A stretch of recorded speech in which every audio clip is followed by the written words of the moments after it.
రైతన్నలందరికీ నమస్కారం. నేను మొలకల చెరువు జే కిసాన్ మేనేజర్గా వర్క్ చేస్తున్నాను. మన జే కిసాన్ వారిది యాక్టివేటెడ్ హ్యూమిక్ కొత్తగా లాంచ్ అవ్వడం జరిగింది. దాన్ని మనం రైతు వాడిన విధానం గురించి మనం ఇప్పుడు తెలియజేయపరుస్తున్నాము. రైతు నర్సరీ నుంచి డైరెక్ట్గా ఫీల్డ్లోకి తెచ్చినప్పుడు మొక్క నాటేటప్పుడు రూట్ డ్యామేజ్ అవ్వడం కానీ, వాటర్ ప్యాటర్న్ చేంజ్ అవ్వడం కానీ, సాయిల్ మారిపోవడం కానీ, డైరెక్ట్గా సన్ అనేది మొక్క పడడం వల్ల ఇవన్నీ కలుపుకొని మొక్క అనేది స్ట్రెస్లోకి వెళ్ళిపోతుంది. ఆ తర్వాత ఆకులు అనేది పసుపు కలర్ చేంజ్ అవ్వడం కానీ, పచ్చగా రాకుండా పోవడం జరుగుతుంది. అటువంటప్పుడు 7 నుంచి 10 రోజుల సమయంలో మన యాక్టివేటెడ్ హ్యూమిక్ జే కిసాన్ వారిది డ్రించింగ్ చేయడం వల్ల ఏమవుతుందంటే 10 రోజుల సమయంలోనే మనకి మొత్తం అనేది కోలుకోవడం జరుగుతుంది. రెండు నుంచి 3 రోజుల సమయంలో ఆకు అనేది పచ్చగా రావడం కానీ, మనకి రూట్స్ అన్ని డెవలప్ అనేది అవుతుంది అనమాట. యాక్టివేటెడ్ హ్యూమిక్ మొక్కగా డ్రించింగ్ చేయగానే మనకి రూట్స్ అనేది ప్రొటెక్టివ్గా చాలా బాగా పనిచేస్తుంది.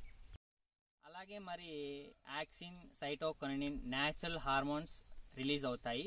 కొత్త రూట్స్, హెయిర్స్ అనేది ఫాస్ట్గా అనేది పెరుగుతాయి. అంటే పీచ్ వేర్ అనేది చాలా వేగంగా పెరగడానికి యాక్టివేటెడ్ హ్యూమిక్ మనకి చాలా ఉపయోగపడుతుంది. అలాగే ప్లాంట్లో స్ట్రెస్ హార్మోన్స్ ఏబిఏని కంట్రోల్ చేస్తుంది.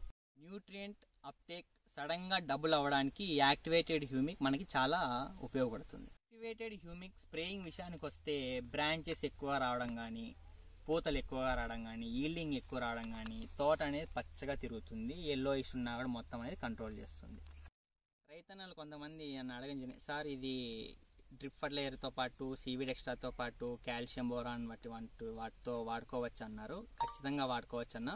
సీవీడ్ ఎక్స్ట్రా ప్లస్ మన యాక్టివేటెడ్ 1:1 రేషియోలో వాడుకోవచ్చు. హ్యూమిక్ ప్లస్ మరియు 19 ఫ్లవరింగ్ స్టేజ్లో వాడుకోవచ్చు. హ్యూమిక్ ప్లస్ కాల్షియం, బోరాన్ అటువంటివి ఫ్రూట్ క్రాకింగ్ కానీ ఎటువంటి పంట అయినా ఫ్రూట్ క్రాకింగ్ రాకుండా మనం వాడుకోవచ్చు.